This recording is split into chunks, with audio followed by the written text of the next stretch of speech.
দোকানের মতনই কিভাবে এরকম সুস্বাদু আইসক্রিম তৈরি করা যায় সেটা আজকে আপনাদের দেখাবো। এটার জন্য আমার জরুরি প্রথমে একটা গুঁড়া দুধ। এখানে আপনারা গরুর খাঁটি দুধও ব্যবহার করতে পারবেন, কিন্তু আমার কাছে এটা ছিল বলে এটা দিয়ে আমি তৈরি করতেছি।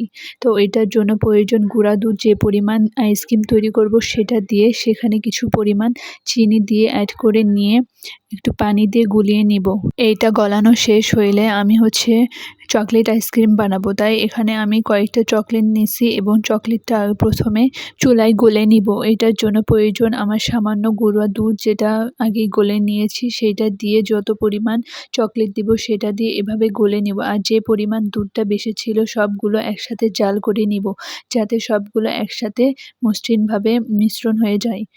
তারপর এটা যখন খুব ভালোভাবে মিশে যাবে তখন একটা বাটিতে এরকম করে ঢেলে নিব, যাতে ঠান্ডা হয়ে যায়। ঠান্ডা হওয়া পর্যন্ত অপেক্ষা করতে হবে। তারপরে ঠান্ডা হয়ে যাওয়ার পরে আইসক্রিমের বাটিতে এক এক করে সবগুলো এরকম লিকুইডটা অ্যাড করে নিব।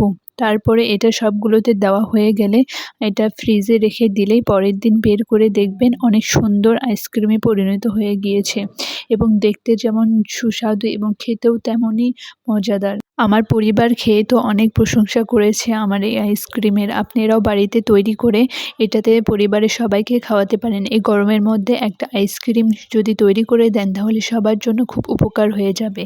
আল্লাহ হাফেজ।